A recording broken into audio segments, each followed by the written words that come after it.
in conclusion, I had planned on kind of hanging around and doing kind of an informal question and answer kind of thing, but just to tell a quick story, my wife and children are still in Michigan. As you know, as you may or may not know, I have 3 kids. My oldest is 21. He's graduated. He's attending college and working part-time. He doesn't plan to move down this way. He wants to kind of try it on his own, which is fine. My middle daughter is 18. She also has graduated from high school. She's participating or had started to participate in what's called a middle college program. I think there's an early college program here. Essentially the way it works is she's agreed to technically go back to high school for a 5th year. So she started college classes her junior year in high school. So she's finishing up her 2nd year of college. So she will move down here in the spring with an associate's in applied science, and then she'll move off to finish her 4-year degree and move on from there. And then my youngest daughter is in 8th grade. She's a rising 9th grader, and very much looking forward to coming to Reynolds. So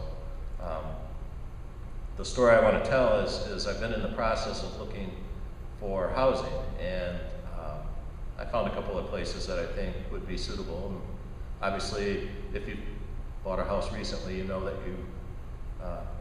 both spouses have to agree, and so my wife has trusted me to find a few places, but obviously she doesn't want to buy something without seeing it. So she started out, she said, she called me on Tuesday and she said, Pat, I'm going to make arrangements for my activity on Friday. I'm going to have somebody cover it. I'm going to try and come down and take a look at that house, and maybe we'll put a bid on it. So she left.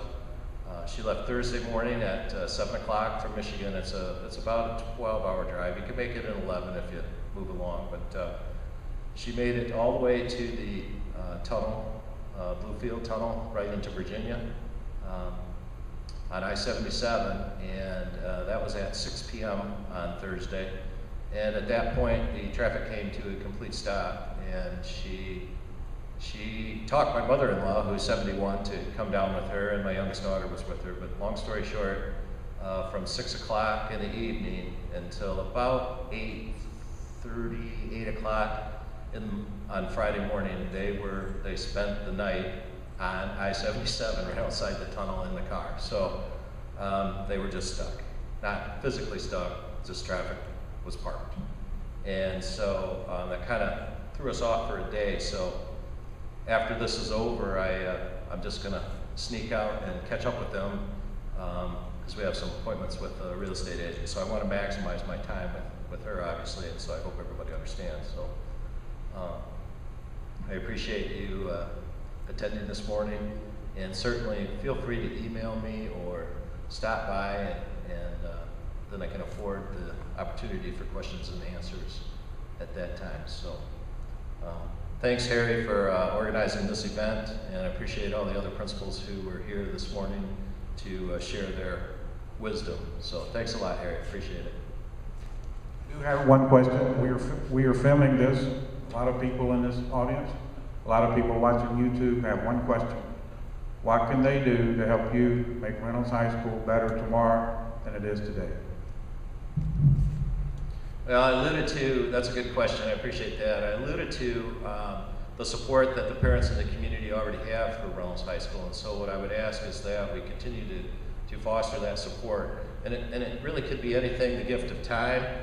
We have parent volunteers who enjoy coming in to trim some of our bushes, work on our landscape, those types of things. There are always projects that require manpower. And so I think one of the values that I've come to realize here in the Reynolds community is the gift of time that people give to the schools. So I would just be a supporter of that, and certainly I'm open to that gift. You are now in the Bible Belt. I'm sure your supporting prayers will be helped also. And if folks have an extra dollar or two, the school can always use it. The alumni certainly can. Yes, sir. Thanks a lot, Harry.